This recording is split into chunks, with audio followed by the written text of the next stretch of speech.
Tervist, eetris on Pahvi spordijutud ja täna vestleme autoralli kaardilugeja Jako Viloga, tervist! Tervist! No oled tõusnud nii-öelda autoralli taevasse sel hooajal, olete koos Robert Virvesega WRC 2, et tunned, et oled äss juba või? Ei, sihukest tunnet ei ole ja ma arvan, et seda ei olegi mõtet niimoodi tunda, et kui sa nagu liiga kõrgele tõstad, et siis on see tavaliselt see kukkumine on kiire, et ja ma ise olen ka üldiselt sellisel seisukohal või ütleme pigem sellise iseloomuga, et ma üritan nagu hoida ennast pea maas ja tasa ja targu. No kaardilugeja töö on sul praegu nagu põhitöö, eks ole? Jaa, just. Et kuidas on, kas hommikul ärgates mõtled, et tahaks täna kohe tööle minna, et tahaks kuskile minna ralliautosse istuda või tahaks võtta legendiraamatu ette ja hakata seal nagu möllama? No eks ta oleneb sellest, et kui pikk see paus nagu kahe ralli vahel ja testide vahel on, et kui tuleb tõesti nüüd talvisel perioodil meil oli natuke pikem paus, et siis tekkis tõesti siuke tunne, et tahaks juba midagi teha ja tahaks juba kuhugi minna, on ju, et aga kui nüüd rallid on siin järjest, siis pigem nagu tunned sellest puhkamisest ikkagi rõõmu, et siis pärast rallit ei taha sellele legendiraamatule väga mõelda, et siis üritad nagu nii-öelda seda tavapärast elu elada ja käia võib-olla trennis ja käia puhkamas kusagil ja perega aega veeta. No see rallinädal võtab ikka vist omajagu läbi, eriti kui see on MM-ralli, siuke pikk nädal. Ja eks ta võtab ikka jah, et põhiline, ütleme, murekoht võib-olla seal on see, et magada nagu väga palju ei saa, et see lõpuks kurnab üsnagi ära, et ütleme, me jõuame tavaliselt sinna võistluspaika kusagil seal laupäeva õhtupoolikul või ütleme jah, laupäevasel päeval, et alates sellest siis kuni ülejärgmise esmaspäevani on see trall nagu kestab, et iga öö on üsna vähe unetunde ja see lõpuks ütleme niimoodi, et pea valutab päris korralikult, et pinge on õhus, et ega ta kerge ei ole, jah. Oled sa muidu suur magajamees või? No ütleme niimoodi, ma saan nagu, ma arvan, et üsna vähese unega ka saan hakkama, et no lihtsalt ma olen ennast niimoodi juba häälestanud ja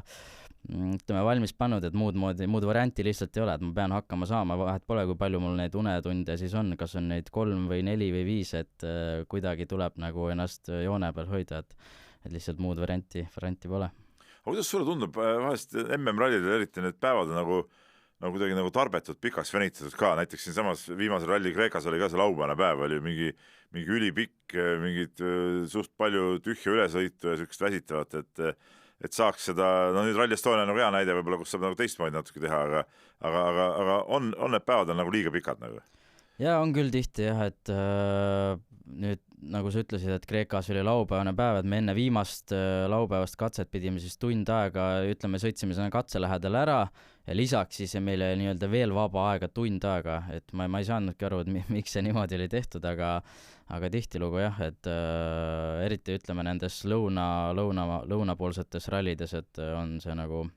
väga sellele kompaktsusele nagu ei taheta mõelda, et see oleks kindlasti üks arengukoht, mida võiks arendada, aga jällegi, nagu me teame, siis Rally Estonia on nüüd sellel aastal selle musternäide, et üritatakse nagu asi väga kompaktseks teha ja ma arvan, et see on väga, väga positiivne just sõitjate seisukohalt, et mõeldakse nagu sõitjatele eelkõige. Kui palju sõitjate häält üldse, no sõitjate kaardilugejate häält kuulda võetakse, ütleme selliste rallide planeerimisel või on teil üldse mingi oma väljund nagu, et FIA-le teada anda, et noh, võiks olla nii või naa? No ütleme ausalt, et Rally 2 sõitjate puhul seda ei ole, et kui siis on see Rally 1, et seal võib-olla keegi saab midagi sõna sekka öelda, neid ka võetakse võib-olla kuulda, aga meie käest, kui klass madalamalt ei küsi keegi midagi, et on nagu on ja tuleb hakkama saada. Et mingid, ma ei tea, kaardilugejate või rallisõitjate ametiühingut ei ole moodustatud, et võiks olla siuke asi ja seal mingid omad esindajad siis, kes saavad saavad nagu seda arvamust edasi viia. Jah, võiks muidugi olla. Eelmisel aastal vist, ma ei mäleta, kas see oli nüüd eelmisel või üle-eelmisel tehti vist mingisugune sõitjate ühing, ma sain aru, kus siis võideldi nende FIA protestide vastu. Mul oli vist Ott Tänaki vist oli seal. Just, jah, et midagi seal nagu oli, aga noh, see pigem tunduski, et sellisele nii-öelda ühe ürituse raames või ühe kaasuse raames, et rohkem nagu pole sellest midagi kuulda olnud. No lähme natuke algusesse ka, et sa oled autospordi perekonnast pärit, eks ole, isa ja vend olid rallimehed ja ega sul vist muud kui tehnikaspordi valikut nagu spordi mõttes laual ei olnudki või? No pigem mitte spordi mõttes tõesti ei olnud, et eks ma siin ütleme lapsepõlves tegelesin mingite muude aladega ka, et olen tegelikult muusikakooli lõpetanud, ema on mul muusikaõpetaja, et tema surus nagu seda muusika poolt ja eks sai selle muusikaga ka mingi mis pilli mängisid siis? Baritoni, see on selline suurem puhkpill. Väike poiss ja suur pill. Just. Sellega on ka üks selline huvitav lugu, et ema siis tahtsi mind muusikakooli panna ja siis viis mind kontserdile, et ütles, et mis pilli mängida tahad ja mina olin öelnud, et see ikka seda kõige suuremat ja kuldsemat pilli. Et sealt see nagu see pillivalik sai, jah. Praegult ka võtad vahest pilli kätte ja puhud õhku sisse või? Ei, see on, ütleme nüüd, unustuste hõlma ikka üsna kaugesse aega jäänud. Aga oskaksid, kui praegu oleks, ütleme, kui see nurgas oleks praegu pill, anname sulle kätte ja oskaksid seda häält sealt välja võluda? No ma usun küll, et see on nagu ikkagi, ma arvan, pigem siuke nagu jalgrattasõit, et kui ma sellega, ütleme, sealt circa 7-8 või võib-olla isegi 10 aastat sai nagu tegeletud mingil määral, et siis ma usun, et ega see meelest pole vast läinud, jah. Ema kurb ei olnud, et nüüd enam pilli ei puhuta ja ikka läks sinna tehnikaspordi poole ära. Eks ta võib-olla hinges ikka natuke oli, aga ei, tänasel päeval ta toetab väga, käib igal pool rallidel, ütleme, vaatamas, kus vähegi võimalik ja tihti ta teab vist rallist rohkem kui mina, et ta ütleb mulle, et seal toimus see test ja selle kohta oli see uudis, et ma pole isegi kuulnud, et täna on ta väga, väga suur fänn, jah. No vist motokrossiga tegelesid ka veidike või? Jah,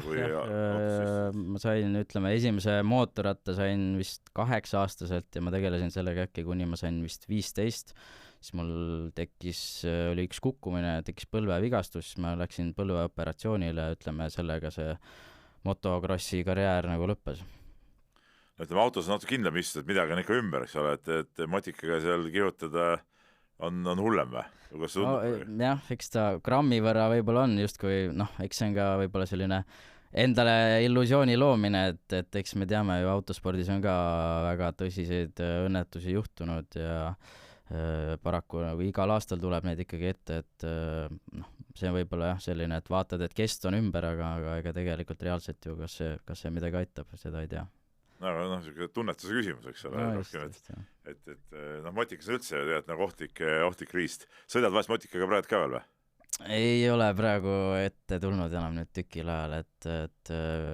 kui maal käin Võrus vahepeal, siis meil on küll seal ATV, et siis sellega käin vahepeal natukene sõitmas, aga tsikliselga pole nüüd tükil ajal sattunud, jah. No venna kõrval alustasid kaardilugejana, et kuidas see sinna autosse istumine nii-öelda käis, et kus see otsus nagu tuli, et nüüd ma hakkan seal kaarti lugema? No see tekkiski tegelikult jah sellest, et vend on mul minust 4 aastat vanem, et ütleme, isa pani ta siis üsna varajases eas enda nii-öelda eeskujul sõitma, alustas siis kohalikest lihtsalt jääradadest ja nii-öelda põllurallidest ja eks mina seal käisin ka kogu aeg kaasas ja sealt see huvi, ma arvan, tekkis. Aga ühel hetkel, kui vend siis jõudis juba nii kaugele, et hakkas Eesti meistrivõistlustel osalema ja tollel ajal olid veel siis nii-öelda noorterallid, et siis ma ei mäletagi, kas see tekkis sellest, et tal ei olnud lihtsalt kaardilugejat võtta või pigem ta vist ühel päeval lihtsalt tuli see idee, et kuule, et võiks ju koos sõita ja siis kuna tal oli selleks ajaks seda nii-öelda sõidukogemust juba omajagu all, siis oli lihtsalt loogiline valik, et mina siis asun kaardilugeja kohale, et kuna ma polnud nagu sellel ajal sõitmisega ise tegelenud, noh, välja arvatud siis see motocross, aga temal oli juba omajagu jah, sõidukogemust ja siis nii ta läks, et mina siis läksin kõrvale ja tema jätkas oma nii-öelda vanas rollis. aga ütleme, kaardi lugemine eeldab ka ikkagi niisugust nagu, no see ei ole nii, et iga suvaline mees istub sisse ja kukub lugema, et see eeldab ikka teatud mingit kas kohe oskust, aga noh, mingit teatud annet ju ikkagi kokkuvõttes. Et kas sa kohe tunnetasid, et sulle nagu sobib see roll või? No pigem jah, eks nagu ma ütlesin, et ma olin väga väikesest saadik juba selle autospordi sees olnud ja eks ikka vaadanud kogu aeg neid igasugu videosi ja elanud sellel juba oma 10+ aastat kaasa, et huvi nagu oli väga suur ja ma arvan, et see on iga alaga, iga asjaga niimoodi, et kui sul on huvi olemas, siis on sealt võimalik välja võluda igast ühest midagi. Et kõige tähtsam on see motivatsiooni ja huvi olemasolu, siis saab nagu vormida küll. No vennad on üldjuhul, noh, ikka tuleb sellist nagistamist ette, eriti kui vanem vend on seal rooli taga nii-öelda jõupositsioonil ka, et said vahest vastu kukad ka, et kurat valesti lugesid siin midagi või jäid hiljaks või mis sa siin pässerdad? Ei, sellist asja vist ei ole nagu ette tulnud, et ei mäleta küll, et me oleme üldiselt vennaga väga hästi läbi saanud ja meil nagu sellist, ma ei tea, ragistamist ei ole väga olnud, et nii palju kui ma mäletan, meil nagu omavahel sujus kõik väga okeilt, et eks me oleme mõlemad oleme sellise rahuliku loomuga, et pigem võtame nagu asja mõistusega ja kainalt, et ei ole nagu, ei lase emotsioonidel liialt üle keeda. Rahulik loomus tuleb kaardilugejale ilmselt kasuks? Jaa, ma usun küll jah, et pigem on need sõitjad sellised, kes on võib-olla sellised natukene temperamentsemad või äkilisemad, et aga kaardilugeja ei tohi pead nagu kaotada, et mis iganes olukord tekib, siis peab vähemalt üks olema autos ikka, ma arvan, kes suudab nagu kaine mõistuse juurde jääda, et muidu võivad asjad seal kontrolli alt väljuda. Kas sa mäletad oma esimese ralli esimest kiiruskatset, kuidas sa lugesid või? Jaa, mäletan väga hästi jah, et see vist jääb elu lõpuni meelde. Kui palju see erineb sellest, mis praegu autos toimub? No kindlasti erineb. Esiteks seal olid ühed raskemad olud sellel katsel, mida ma olen üldse kogenud, et see oli, minu esimene ralli oli siis Saaremaa ralli, mis teadagi, kus esimene päev on kott pimedas sõidetakse ja tol aastal oli niimoodi ka siis, et oli jube kõva tolm oli üleval, nii et põhimõtteliselt mitte midagi ei näinud ja ma mäletan, et jube raske oli aru saada, kus me üldse oleme ja eks ma seal midagi üritasin lugeda, aga meil muidugi sisekaamera videot sellest katsest pole, et ma ei oskanud öelda, kui palju mul seal nii-öelda täppi läks ja kui palju ei läinud, aga tookord meil see sõit lõppes juba pärast esimest kiiruskatset, sest auto nii-öelda mootor läks keema ja ütles üles, aga ma mäletan, et kuigi need olud olid väga rasked ja ütleme, see närv oli väga suur sees, siis mul see motivatsioon pärast seda esimest katset või see tahtmine sõita oli veelgi suurem kui rallile startides. No võib-olla oli hea, et mootor üles ütles, et esimesest korrast nagu piisas, eks ole, et sellest said nagu just, maitse suhu. No ma lugesin kokku ka, ma loodan, et see on õige number, et sul on olnud 11 kaaslast autos ehk 11 pilooti. Täitsa võimalik, jah, ma ise nüüd peast ei tea, et ma sealt EVRC-st nagu vaatasin, et võib-olla see on mõni veel kuskil olnud, keda seal kirjas ei ole, aga no eks testides jah, on istutud veel igasugust kõrval ja võib-olla mingid väiksemad võistlused, aga ma arvan, et kuhugi sinna kanti ta võib jääda, jah. Kas see on lihtne, et istuda jälle uue sõitja kõrvale ja nii-öelda usaldada teda kohe? No kindlasti ta lihtne ei ole, et mugavam oleks muidugi, kui oleks juba algusest saadik üks sõitja ja temaga nii-öelda kokku kasvada ja üksteist tundma õppida, et loomulikult see oleks lihtsam, aga elu paraku ei ole lihtne, nii et ma usun, et kõigil tuleb neid erinevaid keerdkäike nagu läbi käia, et ei sellist teekonda, et kohe ongi hästi ja kohe kõik klapib ja kohe ongi üks piloot või kellelgi teisel siis üks kaardilugeja algusest lõpuni, ma arvan, seda vist ei ole väga kellelgi nii-öelda ette tulnud, et eks ta ole jah, omamoodi keeruline, aga ma usun, et see aitab nagu sinu arengule siis kas kaardilugejana või sõitjana kindlasti kaasa, et sa õpid ju erinevaid olukordasid tundma, erinevaid inimesi tundma, see kõik annab kogemust ja arendab sind edasi, et ma usun, et see on ainult kasuks tulnud. Kas mõne sõitjaga nii ka olnud, et oled sinna autosse istunud ja natuke sõitnud ja mõtled, et oi kurat, et tahaks siit nüüd küll ruttu välja saada? No mõne üksikaga on jah tekkinud küll see tunne, aga õnneks need projektid ei ole ka sellised pikaajalised olnud, et kas siis ühel või teisel põhjusel on need otsa saanud, et eks see ole jällegi niimoodi, et ma usun, et elu viib sind ise õigesse kohta, et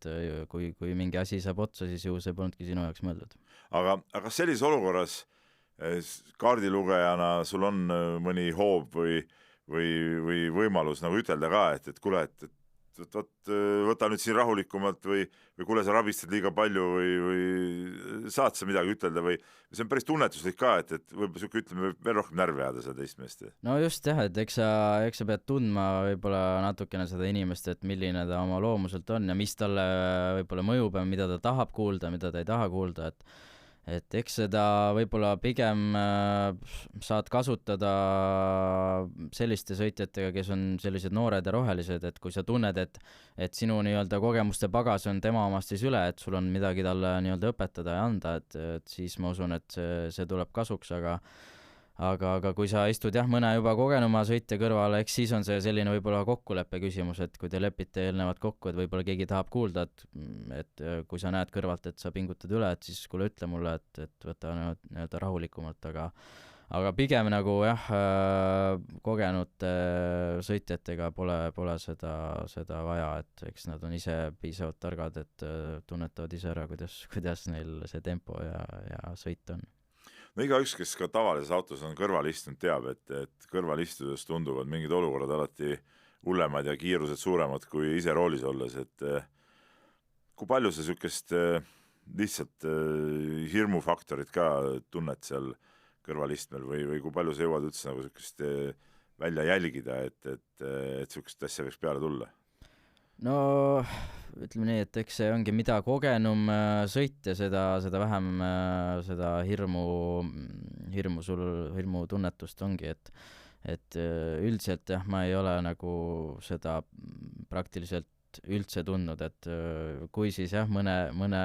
väga noore rohelisega, et siis kuigi ei ole võib-olla olnud nii üldsegi kõrgetasemeline võistlus ja nii ohtlik võistlus, et aga ikkagi siis on see hirm, et et iga kurv on siuke, et kas me nüüd jääme tee peale või jää. Aga jah, ütleme siin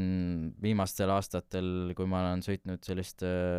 kogenumate sõitjatega, siis ma selle peale absoluutselt nagu ei ole mõelnud ja seda mõtet üldse ei ole isegi ei jõua tekkida, ütleme niimoodi. No rallispordis on avariid on ka paratamatus, see on üks selle ala osa, et kuidas sellest nagu välja tulla, et näiteks, ma ei tea, oled kuskil, see ei pea midagi hullu olema, et ma ei tea, oled kuskil üle kaela korra käinud, et see ikkagi tekitab ju mingeid emotsioone ja tunded, et kuidas pärast sellist asja näiteks uuesti autosse istuda? Oleneb ilmselt, milline see avarii on olnud, et mul õnneks pole midagi väga õudsat olnud, et eks need Robertiga siin, kui me selle Kanaaridel üsna suurelt kiiruselt vastu seda kaljuseina käisime ja siis see Portugali rullimine sealt see katus oli ikka päris ilus nagu. Just, et eks need olegi minu jaoks kõige sellised tõsisemad avariid, aga ei, ma ei tea, mul nagu sellist tunnet pole veel siiani õnneks kordagi tekkinud, et ma enam ei taha autosse istuda, et mis nüüd juhtuma hakkab, et ma arvan, et see on jällegi võib-olla saatuse poolt ette kirjutada, et kui miski peab juhtuma, siis ta juhtub nii või naa, kas see juhtub siis ralliautos või tavaliikluses või kukub kodus lamp pähe, et ma nagu sellele ei mõtle väga. See on hea filosoofia tegelikult, et ei saa, võtab endalt nagu pingeid maha kõvasti. No just jah, et ma nagu et ma sellele mõtlen, et ma nüüd saan midagi otseselt ära hoida, et loomulikult tuleb enda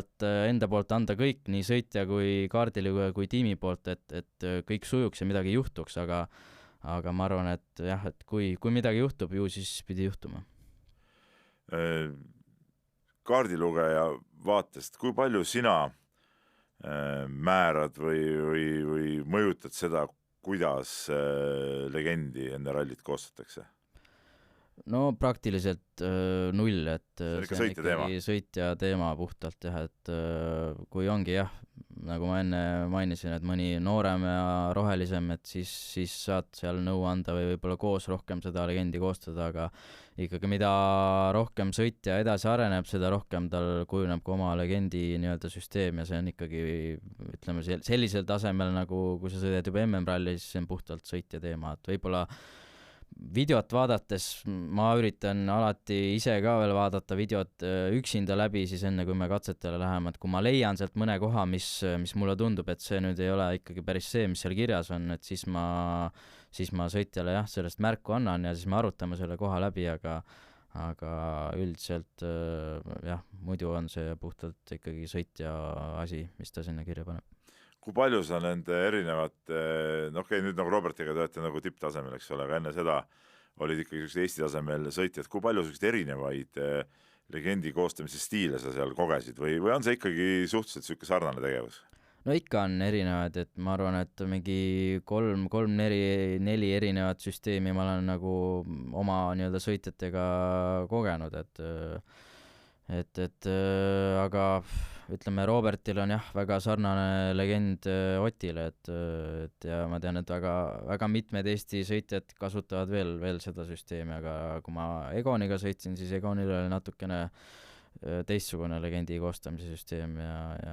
siin mõnel teisel veel, et aga noh, see on jällegi, ütleme niimoodi, et ei saa öelda, et on üks ja ainus õige, et igaühel on oma, et igaüks peab leidma selle süsteemi, mis talle toimib ja ju siis see ongi õige. Kas üks või teine legendi koostamise süsteem on nagu keerukam või lihtsam ka sinu silmis või sul otseselt nagu sinu tegevus seal väga palju vahet ei ole? Minu jaoks otseselt seal jah, vahet ei ole, et eks võib-olla see asi on, et kellel on neid märkmeid seal rohkem ja kellel on vähem, et see tähendab, sest mul tuleb lihtsalt seda rohkem sõnu seal ette kanda ja kiiremini nii-öelda lugeda, aga ei, otseselt vahet ei ole jah, et ma pean lihtsalt, see võib-olla asi on, et ma pean nagu aru saama kindlasti, mida ta siis mõtleb seal, et muidu on mul keeruline seda legendi lugeda, et kui ma ei saa aru, et mis seal kirjas on või mis see üks või teine asi tähendab, et kindlasti peab nagu selle omavahel selgeks tegema, et mis üks või teine märge tähendab. Kas selles on ka sõitjatel vahe, et kui millises rütmis või kui palju sa ette pead lugema, et ma kujutan ette, et tegelikult ma olen jälginud ka neid, ütleme, sisevaateid ja see päris pikalt nagu tipptasemel ju öeldakse ette, eks ole, et mis ja kus, et kas ütleme näiteks Eesti tasemel sõitjad kõik suudavad ka niimoodi meeles pidada või on seal siis kuidagi nagu see etteütlemise aeg nagu lühem? Eks ta jah, ole erinev iga sõitja puhul, et selle peab nagu eelnevalt läbi rääkima, et kes kui palju ette tahab saada, eks seda ole nagu, kui sa lähed kellegagi sõitma, kes on siis võib-olla mõne teise kaardilugejaga varem sõitnud, et siis sa vaatad tema nende nii-öelda sisevideosi ja siis sealt juba saad aimu, kuidas see tempo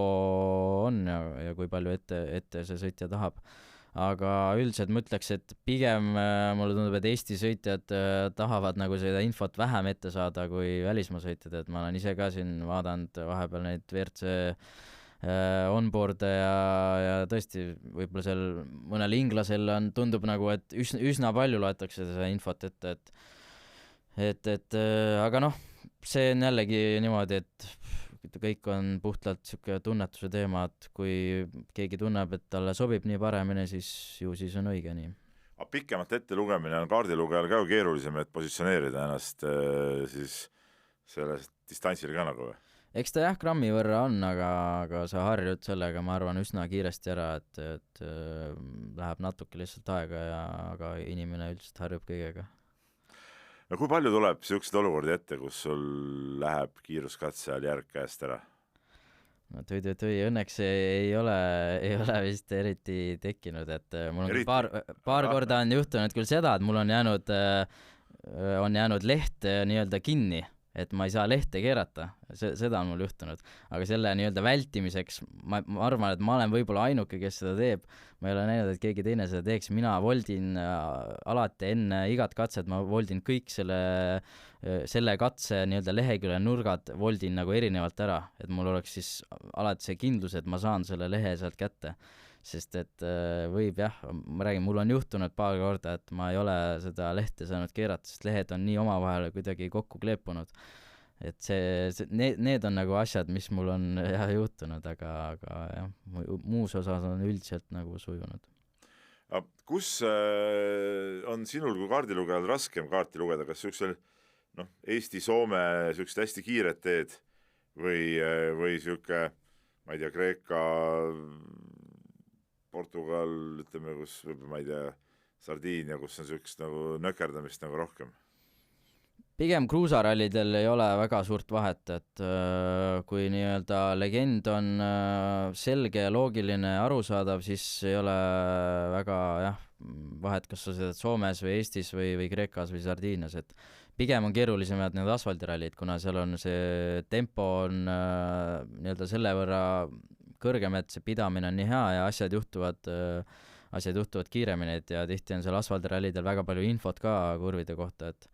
et need pigem on asfaldirallid on, ütleme, kaardilugeja jaoks keerulisemad. Ütleme, kui sa võrdled nüüd MM-rallit, ta on siuke pikk, ütleme, kui sa Eestis siit lähed, Eesti rallid on ühe maksimum 2 päevased lühikesed, eks ole, ei ole nii palju jälgimist. MM-rallil on me rääkisime ka pikad päevad ja kõik, ja kaardilugeja peab ju kogu selle, kuidas ma ütlen, selle aja jälgimise ja see on kõik nagu sinu peal, eks ole. Et kui lihtne seal on eksida või kui palju see nõuab sult ikka maksimaalset keskendumist? No ikka väga nõuab et see ongi väga pingeline, ütleme, terve see nädal on väga pingeline. Et ja loomulikult peab nagu ettevalmistus olema ka hea tehtud, et kui sa lähed niimoodi rallile, et sa mitte midagi ette valmista, no siis ma olen üsna kindel, et midagi sul seal untsu läheb ralli ajal, et neid detaile lihtsalt on nii palju, mida seal tänapäeval meeles pidada, et igasugu infokommunikatsioonivahendid, sa pead andma tiimile infot ja ütleme, rajalt tuleb infot ja sa pead legendi suutma eelmisest ringist parandada ja samas sa pead ju sõitja juhatama õigesse kohta ja sa pead jälgima aega ja neid aspekte on ikkagi meeletult palju ja ma räägin, siis oleks kõik väga, ütleme, tehtav ja mõnus, kui sa oleksid puhanud ja saaksid normaalselt magada terve selle nädala jooksul, aga selle asja teebki keeruliseks see, et sa ei ole tegelikult nii-öelda välja puhanenud ja see keskendumine tegelikult ei ole 100%, et see on see keeruline aspekt. Et seal ütleme see risk, et midagi võib untsu minna, on kõrge, aga eks seal polegi muud, kui teha hea ettevalmistus ja üritada siis nädala jooksul võib-olla hästi magada ja ongi kõik. No räägi natukest ettevalmistusest, näiteks kui järgmine nädal on ralli, siis kuidas sul kodus see ettevalmistus välja näeb ja kui pikk see periood nagu on? No see üldiselt algab siis sellega, kui tuleb üldse mingi esimene info ralli kohta, mis siis võib tulla, ütleme, juba seal eelneval aastal sisuliselt, et järgmine aasta see ralli näiteks toimub, siis me teame, et okei, ilmselt seal eelmisest aastast mingid katsed kattuvad, üldiselt see nii on. Selle aasta Rally Estonia põhjal on sisuliselt kõik on sama, ühte katset nii-öelda on siis ühe katse lõppu on muudetud, et eks sa peadki hoidma silma peal nendel infokanalitel üldiselt ralli kodulehel, kuhu siis hakkab seda infot tilkuma, et mingi hetk pannakse üles nii-öelda see esimene ralli guide, mis siis annab juba infot seal, et milline see ralli ülesehitus on. Ja siis, kui seda infot tuleb järjest rohkem, siis selle põhjalt hakkad nagu siis seda, ütleme, mina teen alati endale erinevad nii-öelda dokumendid, üks on siis ralli kokkuvõtte dokument ja siis ma teen katsete võrdluse dokumendi, siis, mis ma siis jagan Robertile, on ju. Ja lisaks siis loomulikult on tähtis see nii-öelda Google Maps'i kaart, et mida ma siis kasutan nii rajaga tutvumise ajal kui ka ralli ajal, et mul on siis ette sinna joonistatud kogu see rallitrass ja mille ma siis nagu kontrollin selle roadbooki põhjal üle, et see võtab, ütleme, et see ongi üks kõige ajamahukam töö, et sellega kulub väga-väga palju tunde selle peale. No see on niisugune töö, mis ütleme natuke kärsitumate inimeste ajab närvi muidugi, et noh, niisugune nagu nökerdamine, nii et no just, et ega ta meeldiv töö ei ole, aga noh, kuulub ettevalmistus juurde, et kui sa seda ei tee, noh siis sa lihtsalt suurendad endal seda protsenti, et sa midagi läheb aia taha. no ma olen ise näinud ja noh, see on selge, et niimoodi tehakse, et seal kui olete legendi ära koostanud, siis videost pärast teete ja parandate ja kui palju te nagu ette juba, kui sa teadki, noh näiteks praegu, et Rally Estonial on samad katsed, kui palju on sellist kuiva tööd koos sõitjaga siis nagu eelnevat, et võtate juba need mingid eelmiste aastate videod ette ja hakkate sealt midagi vaatama? No ikka on jah, et kui vähegi midagi on, mis kattub, siis ikka võtame selle eelmise aasta legendi ja vaatame selle kindlasti enne tutvumist läbi ja teeme siis video põhjal omad parandused. Ja siis lähme sellega nii-öelda tutvumisele ja siis saab sealt jällegi veel kord parandused teha ja lisaks siis pärast enne rallit veel videoring, et eks seda nii-öelda legendi mudimist on oma jagu, et seda ikka jagub, jah. Kui palju sellist asja tuleb ette, et ütleme, eelmise aasta legend on olemas, vaatasite see video ära, läksite kohale ja selgus, et ma ei tea, olud on totaalselt teistsugused ja ma ei tea, see tee on hoopis teistsugune, kui ta oli aasta tagasi näiteks? Üldiselt seda pigem ette ei tule, et seda võib juhtuda kõige enam, ma arvan, talverallide puhul, et seal on see aspekt tuleb mängu, et kuidas see nii-öelda sahamees selle tee on lükanud, et ta võib lükata väga erinevalt seda, et siis võivad need numbrid seal võivad oluliselt muutuda, aga ikkagi kruusa või asfaldirallide puhul seda kardinaalset muutust nagu üldiselt ei ole, et enamike rallide puhul ka rallikorraldajad siis jagavad nii-öelda katsete videosi, et siis saab sealt juba selle eelinfo kätte, aga jah, see ei ole muidugi niisugune, ütleme, rusikareegel, et kõik rallikorraldajad seda teevad, et mõnikord tuleb ka minna nii-öelda ise avastama siis. No ma tean kunagi, kui ma olen ka rääkinud siin rallisõitjate ja kaardilugejatega, et noh, tehakse palju ka sellist nagu trenni ikkagi, et minnaksegi autoga lihtsalt kuskile metsa ja koostatakse legend ja sõidetakse lihtsalt läbi, ma ei mõtle nagu isegi sõidukiirusel, vaid noh, vanasti niimoodi tehti. Et kui palju praegu tänapäeval teie sellist asja teete, et lihtsalt nagu lihvida seda ja lihvida seda legendi koostamist või teil on seoses selle tiheda võistlusgraafiku, teil pole nagu vajadust niisugusele asjale enam? Kas sa oled kunagi teinud niisugust asja? Jaa, ma olen teinud, aga seda pigem ikkagi Eesti tasemel sõitjatega, et mitte nüüd MM tasemel sõitjatega me ei ole seda teinud, et ma arvan, et seda jah, MM sõitjad ei teegi üldiselt, kellel juba vähegi rohkem kogemust on, et jah, noored kindlasti, kes arendavad veel võib-olla oma legendisüsteemi ja eks see legend on muidugi loomulikult selline asi, mis ei saa kunagi valmis, et ma usun, et tipud ka iga aasta lisavad mõne sinna sõna juurde või võtavad ära või midagi muudavad.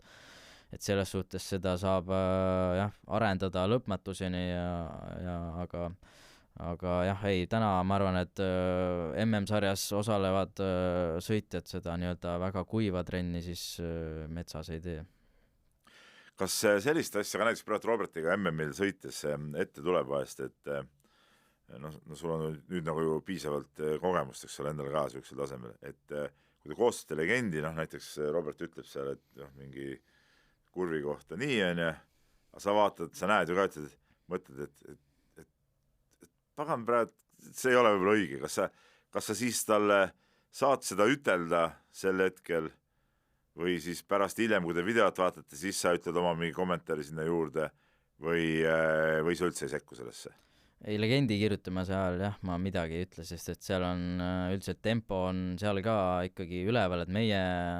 Robertiga siis üritame sõita seda ikkagi rajaga tutvumist teha maksimaalsel kiirusel. See on ka jällegi igal sõitjal erinevad, ma tean sõitjad, kes teevad seda sisuliselt 30-ga, et väga-väga aeglaselt,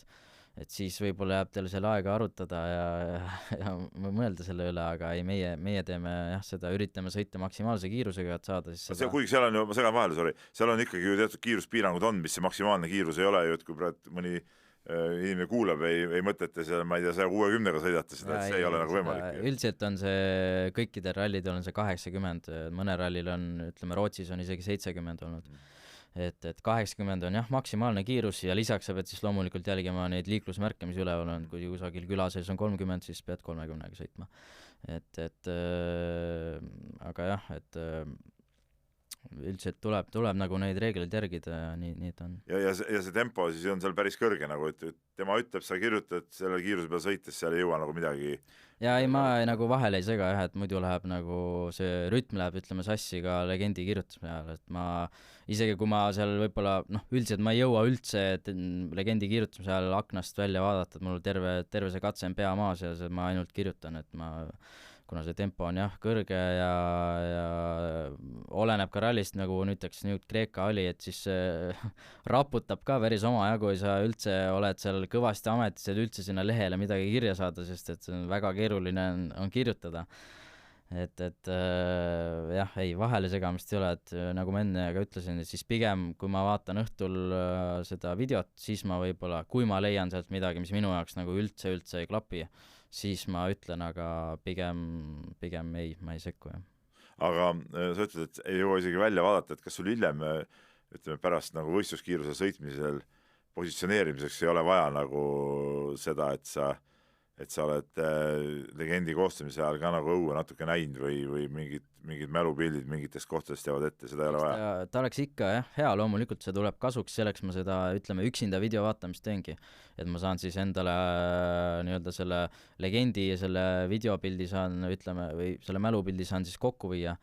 aga jah, loomulikult see tuleks kasuks, kui ma saaks ilusti välja vaadata ja siis salvestaks mällu seda justkui rohkem, aga paraku seda võimalust lihtsalt ei ole, et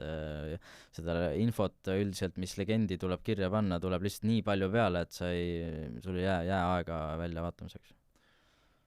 Pimedas või paksus tolmus, kuidas sa ennast positsioneerid selle? Eks sa peadki, ütleme, see on jällegi siuke, ütleme, sõitja ja tema legendiga kokku kasvamise teema, et võib-olla kui sa alustad uue sõitjaga, siis on alguses kindlasti keeruline aru saada, et iga sõitja jaoks on tegelikult meetrid on ka erinevad, mõne jaoks ta paneb kirja 70, aga teise sõitja jaoks see vahemaa on 50 ja mõne jaoks on see 100 meetrit. Et neid nagu hinnatakse erinevalt. Aga sa harjud sellega ära, et mis see 70 on ja sa hakkad seda vahemaad nagu tunnetama, et eks see ole ikka nii, et koer läheb nii-öelda peremehe nägu, et nii on ka kaardilugejatega, et su keha ja su mõistus nii-öelda harjub sellega ümber ja sa tunnetad ära, mis on see 70 vahemaa seal autos sõites ja mis on see 150 ja mis on 20 ja mis on 30. No siit jutust kogu aeg kumab tead ikka läbi muidugi see, et juht on see, kes on nagu määrab neid asju, tema ütleb, mis on ka loogiline, tema sõidab, tema ütleb, mismoodi legend on ja kuidas nii ja naa käib. Et kas see on kuidagi siis ära nüüd solvu, kas kaardilugejad on kuidagi nagu natuke nagu samm madalamad mehed siis kui sõitjad või see siuke mõttekäik ajab sind närvi kohe? Ei, närvi jaa, ma arvan, kõik kaardilugejad on juba sellega harjunud, et kaardilugejad saavad kõvasti vähem tähelepanu ja üldiselt peavad nii-öelda seda musta tööd rohkem ära tegema, et kui sa selle ameti juba valid, siis sa pead sellega arvestama, et nii see paraku on, et õhtuti ka ju, kui sõitjad lähevad magama, siis kaardilugejad hakkavad alles tööle, et tuleb see legend puhtaks teha ja nii edasi, et ei, see siuke asi mind üldiselt jah, närvi ei aja, et sellega tuleb lihtsalt arvestada ja nii ta lihtsalt on. Legend puhtaks, kas see tähendab lihtsalt seda, et sa kirjutad selle enda jaoks nagu selgeks, sa ütlesid, et kuskil, ma ei tea, vahest on raske isegi kirjutada sõidu ajal, et sa kirjutad ta lihtsalt puhtalt ümber või see tähendab ka seda, et sa mingeid üleliigseid asju võtad sealt maha? See tähendab ikkagi seda, et sa teed selle sodi, mis sul seal kirjas on, ütleme siis teed loetavaks, et sul ei tekiks siis kiiruskatse ajal sellist errorit, et sa vaatad sinna lehe peale ja sa ei saa aru, mis sul seal kirjas on. Et sellist asja ei tohi olla, kuigi ma tean, et minevikus oli ka selliseid väga kõrgetasemelisi kaardilugejaid, kes ei puhastanudki legendi ära ja kes läksidki niimoodi rallile, aga ma arvan, täna seda ei leidu, et see jah, see paraku võtab väga palju tunde ära, aga minu jaoks on see ikkagi selline nii-öelda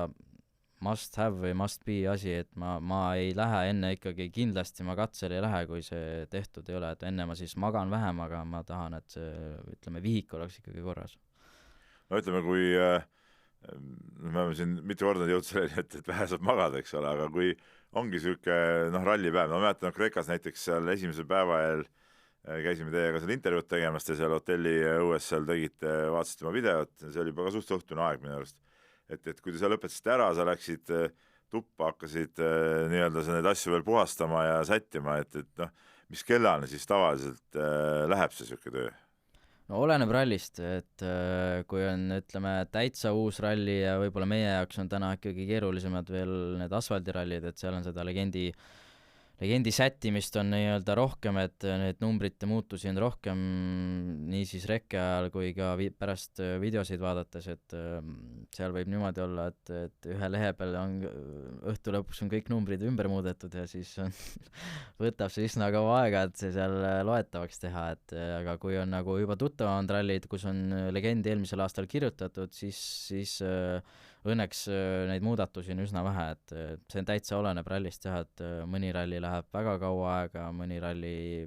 saad kergema vaevaga hakkama. On sul mingeid nippe, kuidas selle sükse väikse unega ja väsimusega toime tulla, no ma ei tea, jood sa liitrite kaupa kohvi või mis see populaarne on, see Nocco või mida sa nagu tarbid nagu, et siuke särtsakas püsida? Vahepeal olen võtnud mõne Red Bulli lonksu, et ma olen lasknud jah, siis nii-öelda regrupi alasse või hooldusalasse siis tuua ühe külma Red Bulli ja ma küll kindlasti tervet seda ära ei joo, aga lihtsalt paar lonksu või siis võtan tõesti jah kohvi, et mõned lonksud, aga ma mingi suur, ütleme väga suur kohvijooja ega muude energiajookide jooja ei ole, et eks ega seal mingit erilist nippi ei olegi, et võib-olla enne katset seal natuke hüppad ja kargled ja patsutad ennast, et oleksid nii-öelda ärkvel ja lihtsalt loodad parimat, et adrenaliin hoiab sind nii-öelda joone peal ja saad oma töö tehtud. No üks huvitav asi on sellised pikkade rallipäevade jooksul üldse nagu see toitumine ja söömine ja noh, teil ju alati, kui tulevad need mingid hoolduspausid või siis juba sinna tuuakse teile mingid võileivad ja asjad kohale, et kas see ralli nädalal söömine on siuke, kui täpselt see on paika pandud ja kui tähtis see näiteks sinu jaoks on, et oleks see menüü hästi, hästi paigas? No toit on kindlasti oluline, mina loomulikult tahaksin süüa kogu aeg eestimaist toitu, et mulle eestimaine toit väga meeldib, et tihti rallide ajal see nagu on murekoht, et ei ole väga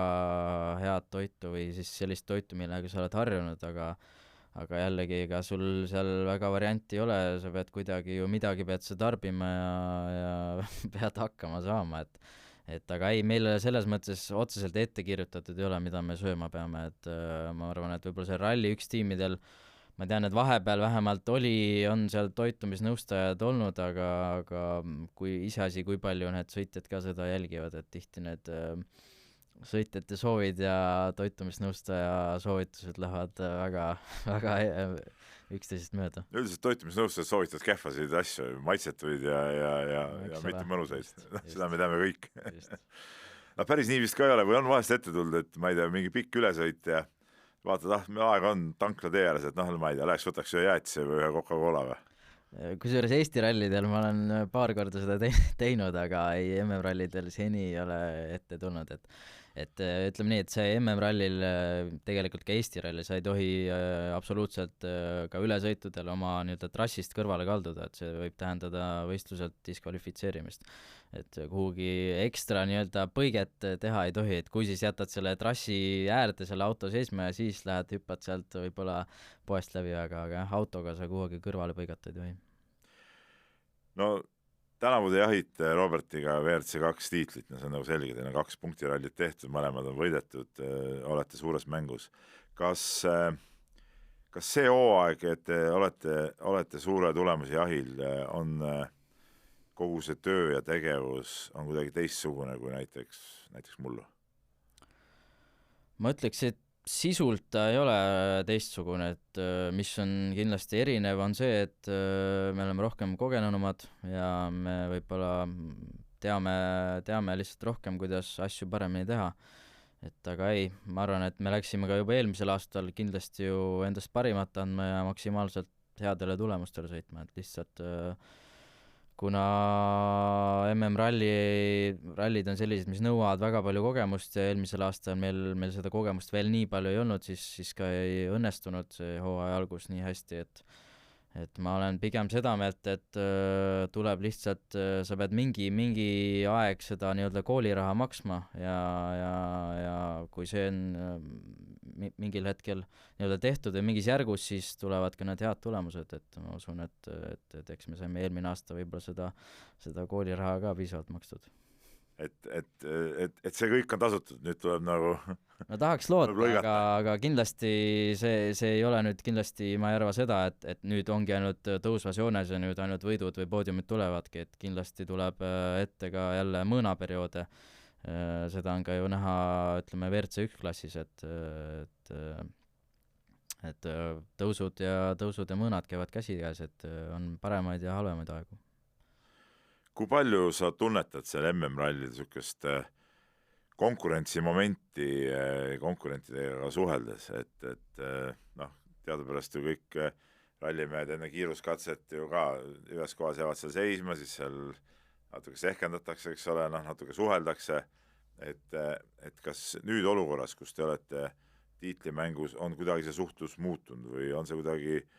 teistsugune, vaadatakse teid teistsuguse pilguga või on seal kiiruskatseel on ikkagi see olek on niisugune vaba ja sõbralik või kuidas sa tunnetad seda? Pigem on jah, vaba ja sõbralik, et mina ei ole veel senimaani midagi tundnud, et oleks sellist tõsist konkurentsi, pigem nagu kui on seal aega, siis visatakse nalja ja räägitakse, et kuidas ühel või teisel eelmine katse või seni ralli on sujunud, et ei, ma ei ole sellist konkurentsi asja veel seni tundnud, et võib-olla kui asi läheb tõesti seal väga viimaste rallide ja ütleme tiitli peale, et siis võib-olla hakkab see mäng seal ja see psühholoogiline mäng rohkem pihta, et aga ei, seni on kõik olnud väga, väga siuke mõnus ja sõbralik. Eelmine aasta Soome ralli ajal, käime ka vahest ju seal vaatamas, kuidas need sõitjad seal ootavad ja pilte tegemas ja niisama seal nagu huvitavat jälgimas, siis Soome, see oli vist Soome rallil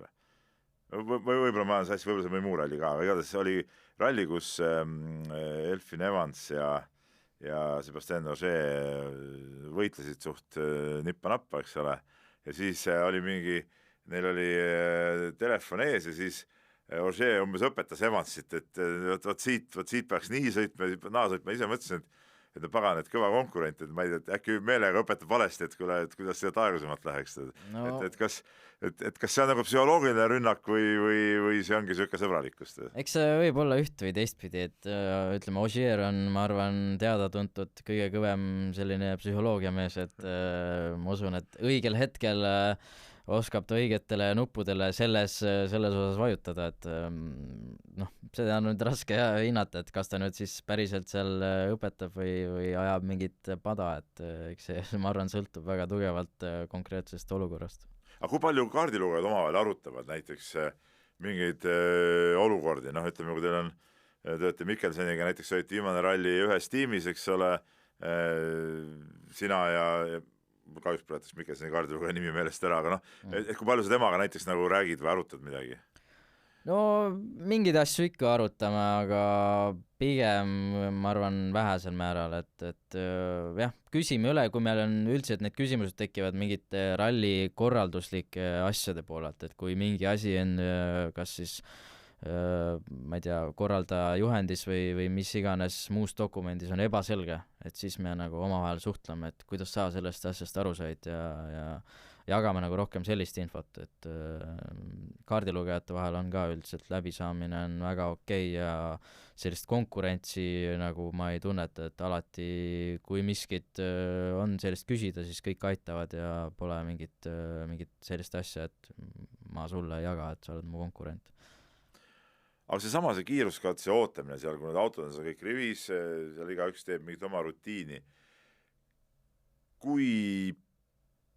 kõvasti pinge üles kerib seal sellises ootushetkes, et ma vaatan, mõned sõitjad üldse nagu armastavadki hoopis natuke eemal seista, eks ole, mõned on seal rahulikud seal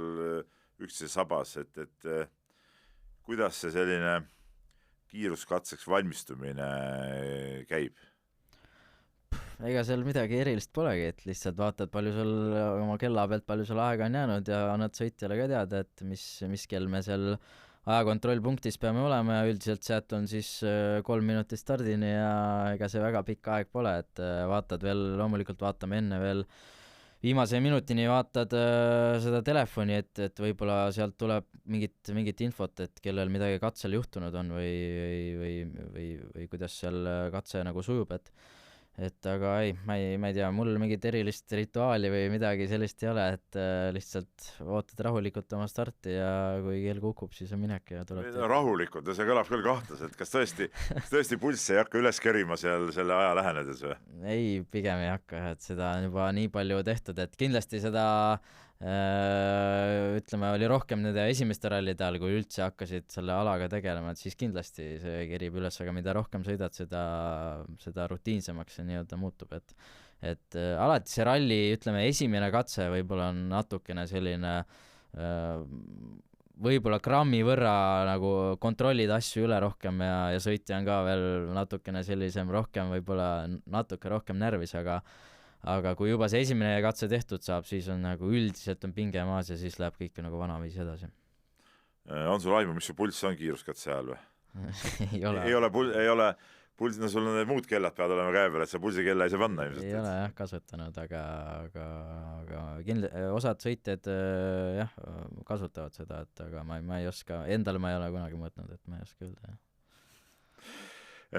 No teeme korraks siin lõppu veel väikse põike ka, et tegelikult sa oled küll WRC2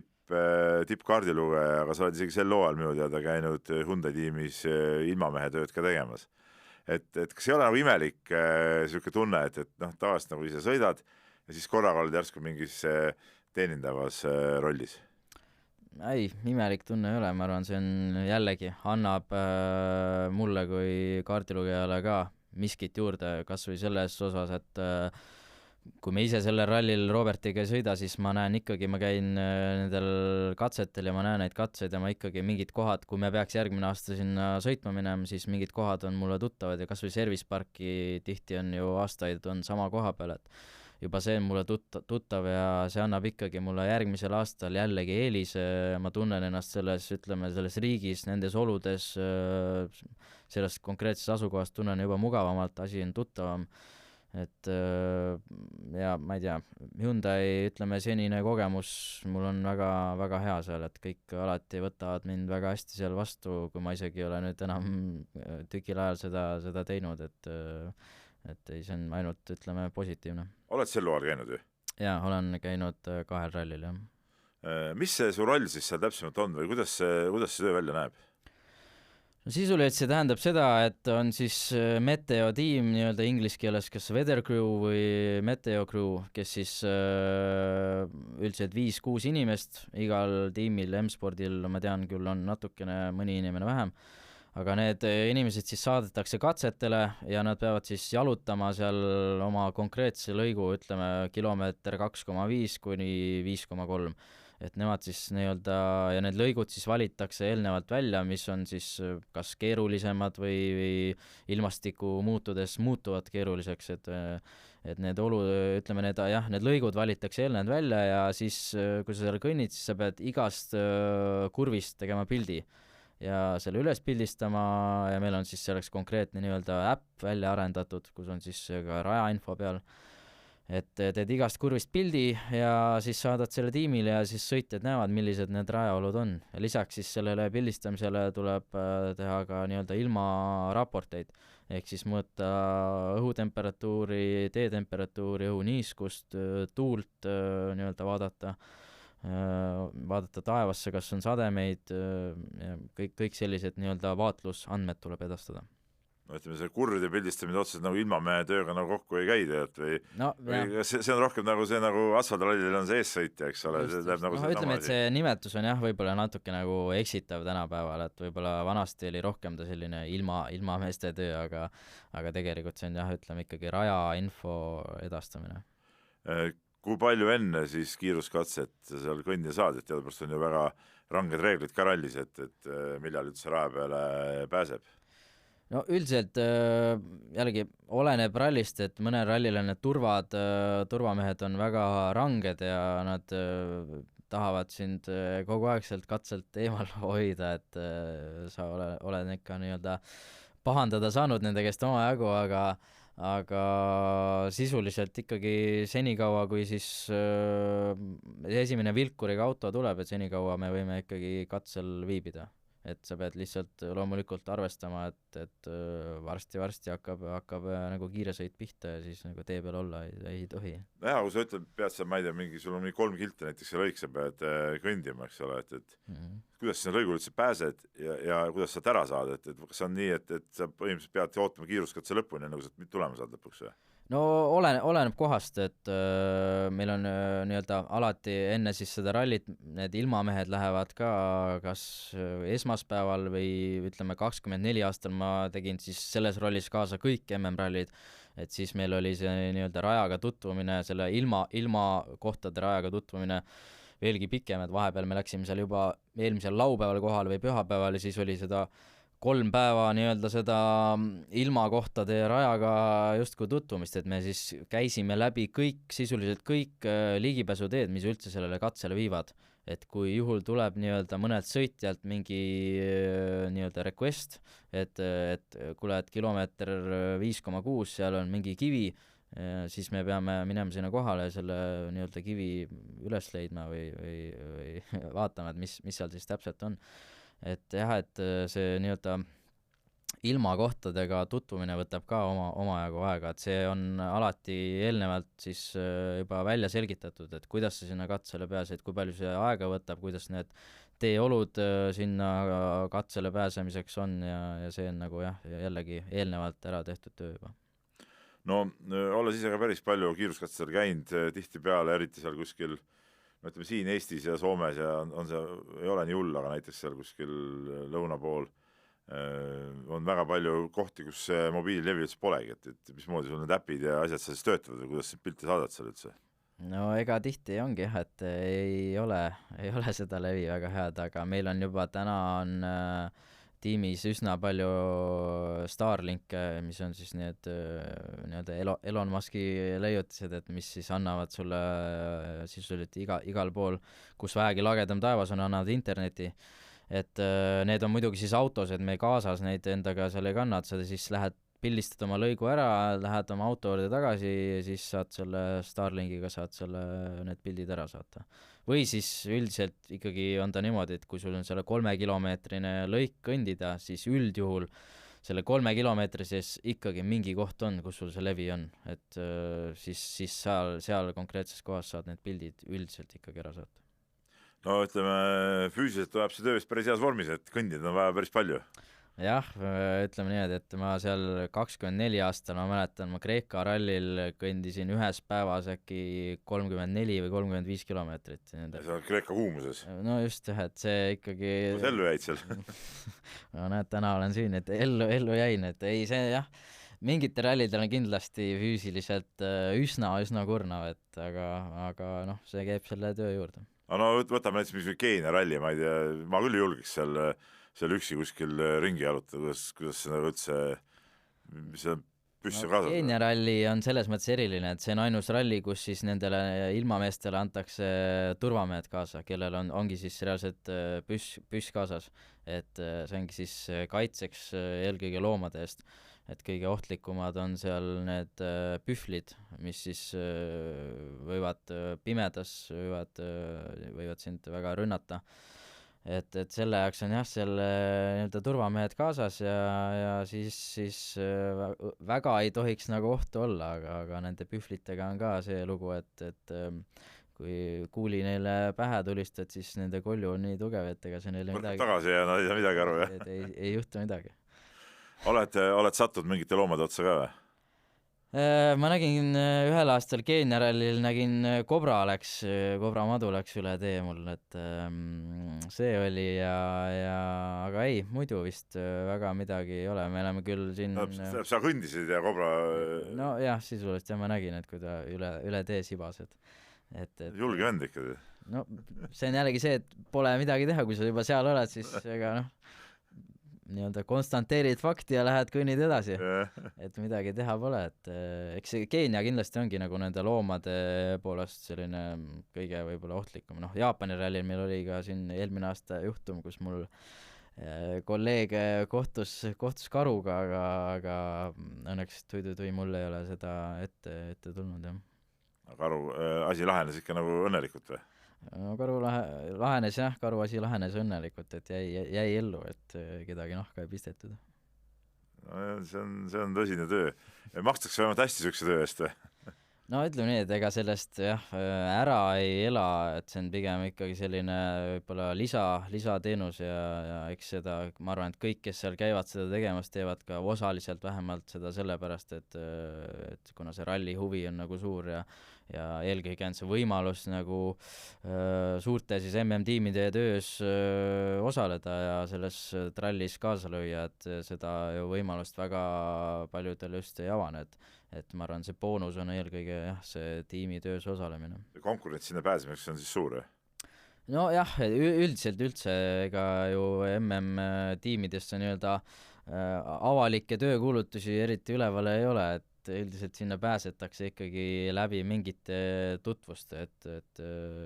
nii oli ka minul, et kusagil ma nagu otseselt ei kandideerinud, see lihtsalt juhtus jah, tänu sellele, et olid juba mingid seal inimesed ees, kes siis läbi kelle õnnestus saada. No nüüd, kui ise Robertiga ikkagi olete sõidu mõttes ütleme tipujalamil, et see töö vist ilmselt ikkagi jääb tagaplaanile? Jah, ütleme ilmselt küll, et eks oleneb, kui palju me nüüd jah, kuidas järgmine aasta kujuneb ja kuidas üldsegi see aasta, meil veel on ju enamik rallisi meie kalendris on alles ees, et eks see kõik oleneb sellest, kuidas jah, asjad kulgevad ja liiga pikalt nagu ette selles osas mõelda ei saa, et ma loodan, et ma mingi hetk võib-olla saan veel seda tööd teha, et eks see on ka oma ette selline vaheldus võib-olla selle kaardilugeja tööle, et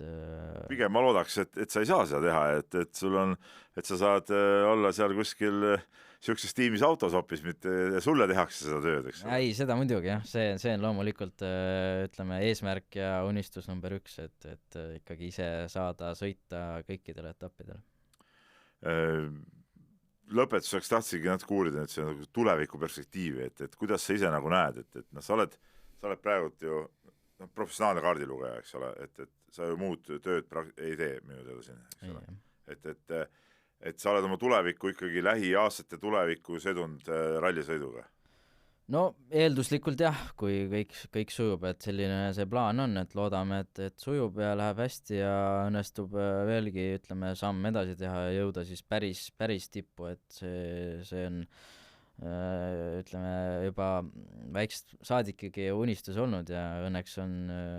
seni on õnnestunud sellele ka järjest lähemale pürgida, et loodame, et see jah, edu nii-öelda käik jätkub. No järgmine aasta ju MM-sarjas sõidetakse ju uute autodega ja eeldatavalt päris tiitli peale sõitvaid masinaid on palju rohkem kui sel aastal, eks ole. Kas sa näed, et teil Robertiga on võimalus sinna päris suurde mängu järgmine aasta pääseda? no ma tahaks loota, aga hetkel on ikkagi kõik veel üldse nende reeglite ja nende tiimide, kui palju tiime osaleb ja mis autod osalevad ja milliste autodega üldse sõidetakse, siis kõik on veel niivõrd ebaselge, et ütleme, täna on väga raske mingeid otsuseid või mingit plaani üldse paika panna, et kuigi jäänud on jah, ütleme ju alla poole aasta selle uue hooaja alguseni, aga paraku on jah, kõik on väga, väga ebakindel ja väga ebaselge, et loodame, et asjad ikkagi lahenevad ja saabub mingi selgus ja et loomulikult ka meil on võimalus seal tippkonkurentsis veel kaasa lüüa ja pürgida veelgi kõrgemale, aga eks seda näitab aeg. Teil on ka samamoodi ju see süsteem, sõitja kaardilugeja, et sõitja palkab kaardilugeja, eks ole, et mitte tiim ei ole sind palganud. See ikka samamoodi. Eks sul on vaja Robertiga ikka hästi läbi saada jätkuvalt. No ikka on, jah. Eks sellepärast saigi tal eile külas käidud. No see on ka mõistlik. Tuleb suhted hoida. Kuule, väga tore, et said aega tulla, väga huvitav jutt oli minu arust ja ma loodan, et kuulajatel, vaatajatel oli ka põnev kuulata ja vaadata ja nüüd siis järgmine nädal Rally Estonial, kus tuleb tiitlit kaitsta. Jah, anname parima ja aitäh kutsumast. Selge, see oli siis Pahvi spordijuttude saade. 2 nädala pärast räägime uue külalisega.